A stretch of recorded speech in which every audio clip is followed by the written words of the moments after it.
Welcome friends, knowledge ভার্সেটাইলে সবাইকে স্বাগত জানাই। গ্রামারের ডাউট ক্লিয়ার করতে চ্যানেলটি অবশ্যই সাবস্ক্রাইব করবে এবং নোটিফিকেশন পেতে বেল বাটনটি অ্যাক্টিভ করে দেবে। আজ আমরা ন্যারেশন চেঞ্জ অর্থাৎ উক্তি পরিবর্তন নিয়ে আলোচনা করব এবং আজকের আলোচনায় থাকবে পাস্ট সাবজেক্টিভ মুড, অর্থাৎ যে সেন্টেন্সগুলো পাস্ট সাবজেক্টিভ মুডে রয়েছে তাদের উক্তি পরিবর্তন বা ন্যারেশন চেঞ্জ কিভাবে করতে হয় সেটাই আজকের মূল আলোচনায় আসবে। ন্যারেশন চেঞ্জ, উক্তি পরিবর্তন। আজকে আমরা আলোচনা করব শুধু পাস্ট সাবজেক্টিভ মুড। প্রথমে ডেফিনিশনটা পড়ে নিই সাবজেক্টিভ মুডের। বর্তমান কল্পনায় এই জিনিসটা মনে রাখবে, দেখো শুরুতেই লেখা রয়েছে পাস্ট, আবার এখানে শুরুতেই লেখা রয়েছে বর্তমান। এটা নিয়ে তোমাদের ঘাবড়ে যাওয়ার কোনো কারণ নেই। যদিও এটা পাস্ট সাবজেক্টিভ মুড, কিন্তু এটা যে কল্পনাটা করে সেটা বর্তমান অবস্থায় সেই কল্পনাটা হয়। আমরা ডেফিনেশনটা পুরোটা জানলে বুঝতে পারবো। বর্তমান কল্পনায় যে বাক্যের মাধ্যমে অবাস্তব, অপূর্ণ অর্থাৎ কাল্পনিক, এখানে অবাস্তব বলতে সম্পূর্ণ কল্পনায় যেটার কোনো বাস্তবতা নেই এমন অপূর্ণ আশা, হতাশা, অনুশোচনা প্রকাশ করে। যেমন, যদি হতাম, আমি যদি পাখি হতাম, থাকতো, সে যদি এখানে থাকতো, আমি যদি কাজটা করতাম, আমি যদি কিছু টাকা খরচ করতে পারতাম, ইত্যাদি নির্দেশ করে। অর্থাৎ এখানে যে উদাহরণগুলো তোমাদেরকে দিলাম এগুলো সবই দেখো বাস্তবে কিন্তু হয়নি, এবং এগুলো যদি আমি করতে পারতাম, কেউ থাকতো, কেউ হতো, কেউ করতো, এই ধরনের বাক্যকে মানে অবাস্তব কিছু কল্পনাকে বাক্যের মাধ্যমে প্রকাশ করা হচ্ছে। আমি আবারও বলছি, বর্তমান কল্পনায়, যেমন ধরো আমি যদি পাখি হতাম, অর্থাৎ এই মুহূর্তে আমি যদি পাখি হতাম, তিনি বা সে যদি এখানে থাকতো, অর্থাৎ বর্তমানে সে যদি এখানে থাকতো, করতাম, আমি যদি কাজটি করতাম, অর্থাৎ এখন আমি কাজটি করতাম, পারতাম, আমি যদি অনেক টাকা খরচ করতে পারতাম, মানে আমার ক্ষমতা, সেটা বর্তমানকে নির্দেশ করছে। অতএব নাম যদিও পাস্ট সাবজেক্টিভ মুড, কিন্তু এটা বর্তমান কল্পনাকে নির্দেশ করে। তখন আমরা পাস্ট সাবজেক্টিভ মুডের ব্যবহার করব। এক্ষেত্রে এই সাবজেক্টিভ মুডের পূর্বে আমরা উইশ সাবজেক্টের সাথে উড রাদার, উড রাদার কথার অর্থ হচ্ছে যে এমনি অর্থ বরং, কিন্তু আমার মতে ভালো হয় বা তার মতে ভালো হয় এমন অর্থ প্রকাশ করে। উড সুনার, আরও তাড়াতাড়ি করলে ভালো হয়। ইট ইজ টাইম, ইফ অনলি দিয়ে বাক্য শুরু হয়। এক্ষেত্রে সাবজেক্টিভ মুডের জন্য তোমাদের ওয়্যার, বি ভার্ব অর্থে, হ্যাভ ভার্ব অর্থে হ্যাড, এবং কিছু করা বোঝাতে ভার্বের সেকেন্ড ফর্ম অর্থাৎ পাস্ট ফর্ম, এছাড়াও কুডের সাথে ভার্বের ফার্স্ট ফর্ম, উডের সাথে ভার্বের ফার্স্ট ফর্ম ইত্যাদি ব্যবহার করা হয়। চলো আমরা এর পরবর্তী যে ন্যারেশন চেঞ্জ রয়েছে সেগুলোকে দেখি। পয়েন্ট 2টাকে লক্ষ্য করো। ন্যারেশন চেঞ্জ করার সময় সাবজেক্টিভ মুডে টেন্সের কোনো পরিবর্তন হয় না, অন্যান্য পরিবর্তন হয়। ইতিমধ্যে প্রেজেন্ট সাবজেক্টিভ মুড যখন আমরা ন্যারেশন চেঞ্জের মাধ্যমে দেখেছি যে সাবজেক্টিভ মুডের টেন্সের কোনো পরিবর্তন হয় না, অন্যান্য স্থানবাচক শব্দ বা অন্যান্য যে শব্দগুলো রয়েছে তার পরিবর্তন হয় এবং প্রোনাউনের পরিবর্তন হয়। তো সাবজেক্টিভ মুডের ন্যারেশন চেঞ্জের বিশেষ কোনো ব্যাপার নেই, তো সমস্ত ক্ষেত্রেই যে সেন্টেন্সটা যেভাবে আছে টেন্সের দিক থেকে ঠিক একই রকম রেখে দিলেই হবে, কিন্তু তোমাদের সাবজেক্টিভ মুড যেটা সেটাকে বুঝতে হবে। State of being, were. State of being কথার অর্থ হচ্ছে হওয়া, কারো কোনো জায়গায় হওয়া, কারো কোনো রকম হওয়া। আমি যদি পাখি হতাম, আমি যদি রাজা হতাম, তুমি যদি আমি হতে, হতো, হতেন, এই ধরনের। সে যদি রোগা হতো, সে যদি মোটা হতো, তিনি যদি এখানে হতেন, এরকম। কোথাও হওয়া অর্থে আমরা বিভাগ ব্যবহার করি, কিন্তু সাবজেক্টিভ মুডে, পাস্ট সাবজেক্টিভ মুডে আমরা বিয়ের ওয়্যার ফর্মটা ব্যবহার করব সমস্ত সাবজেক্টের সাথে। এর সাথে কিন্তু টেন্সগত কোনো যুক্তি নেই। He said to me, I wish I were rich. সে আমাকে বলেছিল, ইস আমি যদি ধনী হতাম। এখানে আই উইশ, এটা হচ্ছে আমার কল্পনায়, আমি আশা করি। তো এই জায়গাগুলোতে আমার অনুশোচনা প্রকাশ পাচ্ছে। তো আই উইশের পরিবর্তে আমি বাংলায় ইস বা এই ধরনের শব্দই বলবো। He said to me, I wish I were rich. ইস, আমি যদি ধনী হতাম। He told me that he wished he were rich. এবার খেয়াল করে দেখো, এখানে আই ওয়ার রিচ বা আই ওয়ার এতটুকু জায়গায় তোমার সাবজাংটিভ মুড, তো সেটা কিন্তু একই থেকে গেল, অন্যান্য অংশ কিন্তু তোমার অপরিবর্তিত থেকে গেল। অর্থাৎ he told me that he wished he were rich, সে আমাকে বলেছিল যে ইস, সে যদি ধনী হতো। নেক্সট এক্সাম্পল দেখো, they said it's time the teacher were in the class. তারা বলেছিল ইস, এই সময়ে শিক্ষক যদি ক্লাসে থাকতেন। অর্থাৎ বাস্তবে কিন্তু শিক্ষক এই সময় ক্লাসে নেই। তো কল্পনায়, এটা সম্পূর্ণ কল্পনায়, যেটা বাস্তবে নেই সম্পূর্ণ কল্পনায় সেটাকে ভাবা এবং বক্তব্যে প্রকাশ করাই হচ্ছে subjective mood. They said that, এই সাধারণ যে নিয়ম অ্যাসার্টিভ সেন্টেন্সে, সেই নিয়মটাকে আমরা অনুসরণ করব। দ্যাট ইট ইজ টাইম, এটা রয়েছে it was time, the teacher were in the class. এখানে টিচার ওয়্যার রয়েছে, এখানেও টিচারের সাথে ওয়্যারটা রয়েছে। অর্থাৎ সাবজেক্টিভ মুডে যে আমরা ওয়্যারের ব্যবহার করি তার কোনো পরিবর্তন হলো না।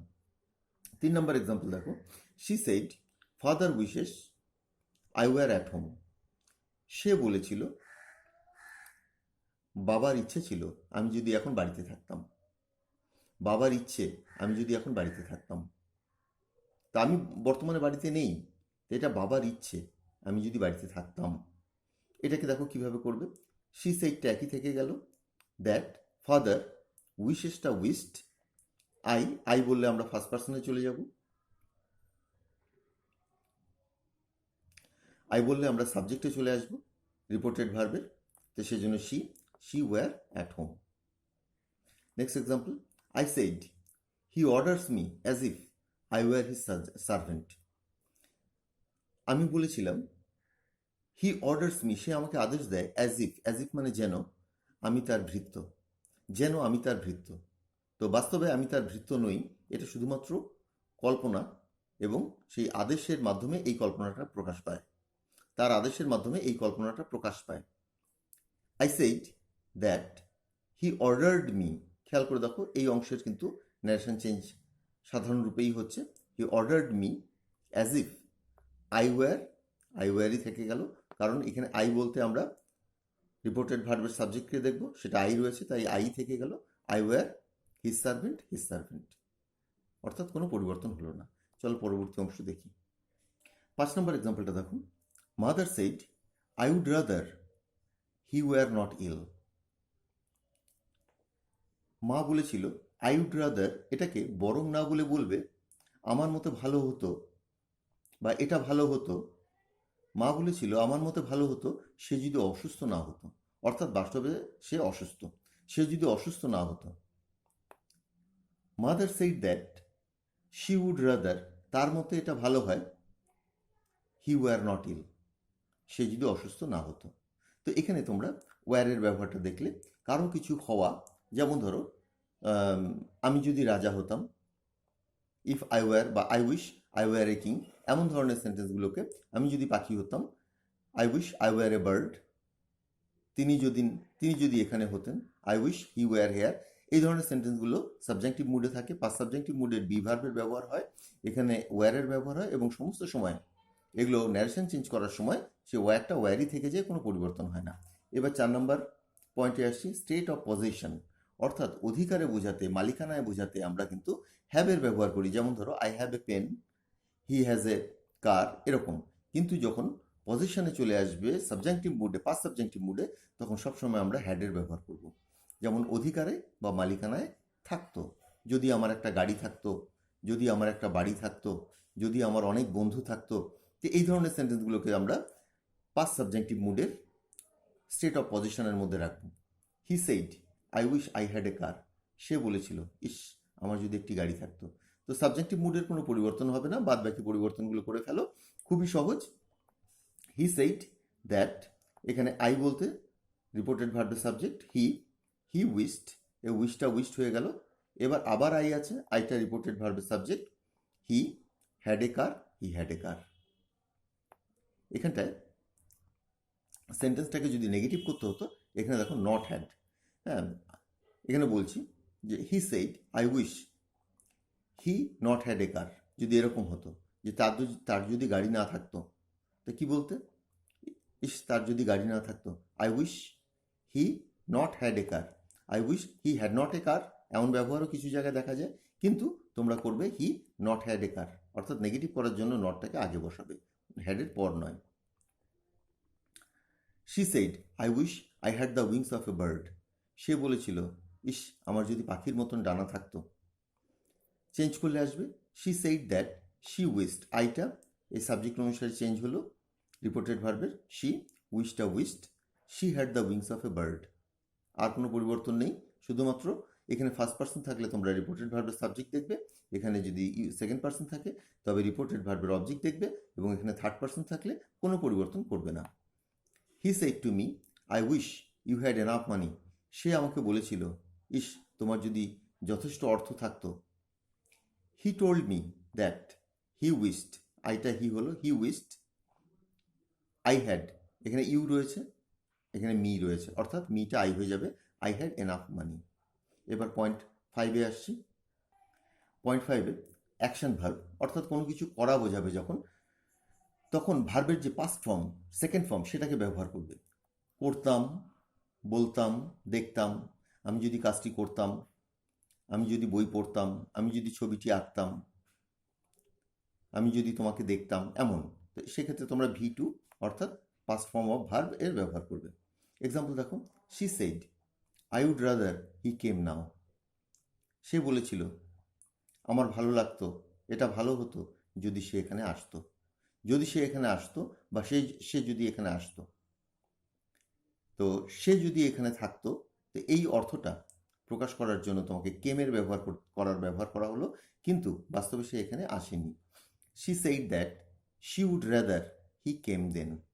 এখানে পুরো সেন্টেন্সটা একই রয়ে গেছে। শি সেইড দ্যাট, আই রয়েছে, সাবজেক্ট অনুসারে শি হলো, শি উড রাদার, হিটা হি থেকে গেল, হি কেম, নাওটা দেন হলো। He said, I wish you told me once. সে বলেছিল, ইস, তুমি যদি আমাকে একবার বলতে। He said that he wished, উইশটা উইশড হয়ে গেল, ইউ টোল্ড মি ওয়ান্স, এটা হচ্ছে আই টোল্ড হিম ওয়ান্স। ইউটা অবজেক্ট দেখে পরিবর্তন হবে, কল্পনায় আমি একটা মি ভেবে নিয়েছি, সেটা এখানে আই হয়ে গেল, টোল্ডটা টোল্ডই থাকলো, মি ফার্স্ট পার্সন আছে, হি দেখে চেঞ্জ করব, হিম, ওয়ান্সটা ওয়ান্স থেকে গেল। 11 নম্বর এক্সাম্পলটা দেখো, he said I wish they not went. সেন্টেন্সটা দেখো নেগেটিভ, নেগেটিভ করার জন্য তোমাদের পাস্টে কিন্তু ডিড নটের ব্যবহার করবে না, এখানে শুধুমাত্র ভার্বের পূর্বে নটটা বসিয়ে দেবে। এর আগেও দেখেছো যে কোনো মুডে যে ভার্বটা থাকে তার পূর্বে নট বসিয়ে দিলেই হয়, শুধু বি ভার্বের ক্ষেত্রে নট বি এমন ঠিক আছে, কিন্তু ওয়্যারের ক্ষেত্রে ওয়্যার নটের ব্যবহারটা চলে। He said I wish they not went. সে বলেছিল, ইস, তারা যদি না যেত। এখন তারা বর্তমানে চলে গেছে, তো তারা যদি না যেত, কিভাবে করবে? He said that he wished, I উইশটা হি উইশড হলো, দে নট ওয়েন্ট একই থেকে গেল। অর্থাৎ কোনো অ্যাকশন ভার্ব কোনো কিছু দিয়ে কিছু করা বোঝাচ্ছে, তো সেটার যখন তোমরা ন্যারেশন চেঞ্জ করবে, সেই অংশটুকুর কোনো পরিবর্তন হবে না, অন্যান্য অংশের যেমন ন্যারেশন চেঞ্জে পরিবর্তন হয় তেমনই হবে। এবার আসছি পয়েন্ট 6-এ, এবিলিটি অর্থাৎ সক্ষমতা, করতে পারা, এমন নির্দেশ করতে আমরা কুড এবং ভার্বের প্রেজেন্ট ফর্মের ব্যবহার করতাম। পারতাম, পারতো, পারতে, ইস, আমি যদি কাজটা করতে পারতাম, আমি যদি ছবিটি আঁকতে পারতাম। বাস্তবে সেটা কিছুটাই করিনি, কোনোটাই করিনি, শুধুমাত্র কল্পনায়। He said I wish I could fly. সে বলেছিল, ইস, আমি যদি উঠতে পারতাম। অর্থাৎ এটা সম্পূর্ণ অবাস্তব একটা কল্পনা, তো এমন সক্ষমতার কথা নির্দেশ করতে কিন্তু কুডের ব্যবহার হবে এবং ভার্বের প্রেজেন্ট ফর্মের ব্যবহার হবে। সে বলেছিল, ইস, আমি যদি উঠতে পারতাম। He said that he wished, এই অংশের পরিবর্তন ইতিমধ্যে অনেকবার দেখেছ। হি কুড ফ্লাই, কুড ফ্লাইটা একই থেকে গেল। চলো পরবর্তী এক্সাম্পলগুলো দেখি। 13 নম্বর example, he said it is time he could help me. সে বলেছিল যে এখনই সে যদি আমাকে সাহায্য করতে পারতো। He said that it was time he could help him. প্রোনাউনের পরিবর্তনগুলো হলো, কিন্তু তোমার কুড এবং হেল্প এটা একই থেকে গেল। অর্থাৎ সে যদি আমাকে সাহায্য করতে পারতো, এখানে হলো সে যদি তাকে সাহায্য করতে পারত। হি সেড টু মি, সে আমাকে বলেছিল, I wish I could draw better than you. সে আমাকে বলেছিল, ইস, আমি যদি তোমার থেকে ভালো ছবি আঁকতে পারতাম বা আঁকতে পারতাম। He told me that he wished, I উইশটা হি উইশড হলো, হি উইশড, আইটা হি হয়ে গেল, he could draw better than me. সে আমার থেকে যদি ভালো ছবি আঁকতে পারত। বাস্তবে সে আমার চেয়ে ভালো ছবি বা ভালো আঁকতে পারে না। পয়েন্ট 7-এ চলে আসছি।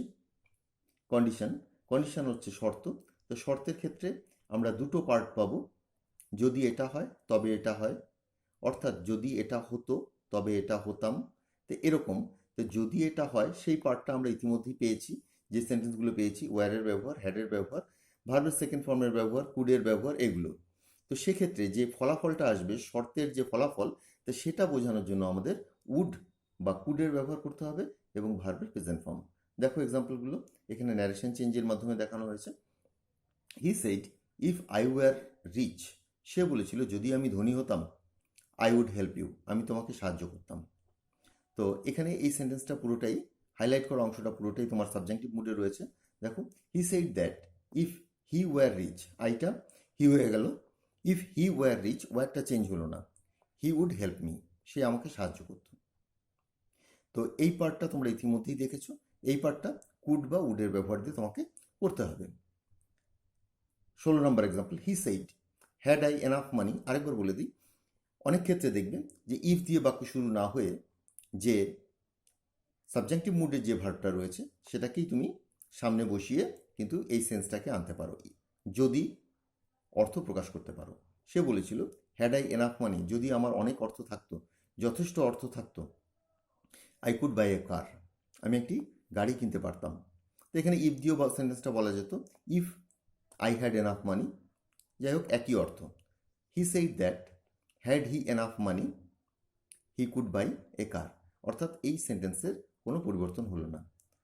তো এক্ষেত্রে ন্যারেশন চেঞ্জটা বিশেষ কোনো গুরুত্ব পাচ্ছে না, যে বাক্য যেমন থাকছে তেমনই থেকে যাচ্ছে, শুধুমাত্র প্রোনাউন এবং নাও দেন এই জাতীয় কিছু শব্দের পরিবর্তন হচ্ছে।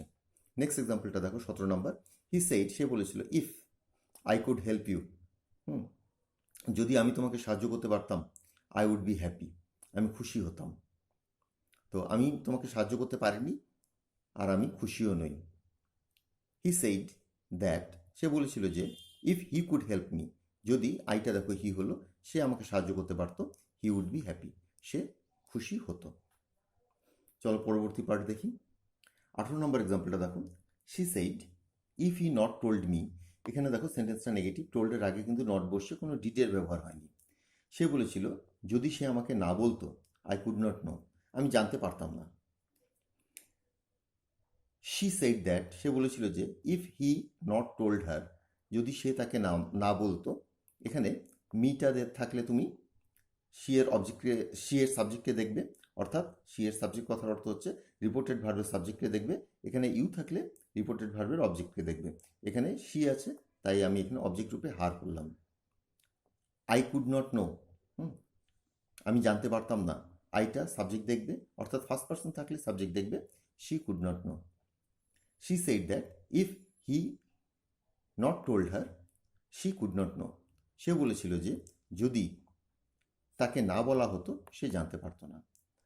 5 নম্বর দেখো, প্যাসিভ ওয়ার প্লাস V3, অর্থাৎ এবার আমরা এদের কিছুটা প্যাসিভ ফর্মও হয়, একমাত্র অ্যাকশন ভার্ব যেগুলো রয়েছে সেগুলোরই কিছুটা প্যাসিভ ফর্ম হয়। তো সেই প্যাসিভ ফর্ম করার জন্য তোমাদের বি ভার্ব তো তোমরা সাবজেক্টিভ মুডে একটিই পাও, সেটা হচ্ছে ওয়ার এবং ভার্বের থার্ড ফর্ম, অর্থাৎ সমস্ত ক্ষেত্রেই ওয়ারের ব্যবহার করবে। He said it is time, he were invited, seen, told, যাই হোক না কেন, সে বলেছিল, ইস, এখন যদি তাকে আমন্ত্রিত করা হতো, এখন যদি তাকে দেখা যেত, এখন যদি তাকে বলা যেত, মানে প্যাসিভে, এখন যদি কাজটি করা হতো, এখন যদি কাজটি করা যেত, এখন যদি ছবিটি আঁকা যেত, এরকম আর কি।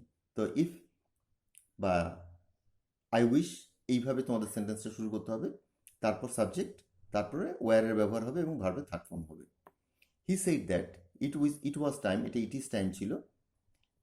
হি ওয়ার ইনভাইটেড, এটা একই রয়েছে এই সেন্টেন্স দুটো, হি were seen, he war told, অর্থাৎ এখানে অবলিক দিয়ে আরও দুটো ভার্ব এক্সট্রা দেওয়া রয়েছে, এটাকে নিয়ে বেশি অসুবিধা বোধ করবে না, কারণ সেন্টেন্সটা ইনভাইটেডই শেষ।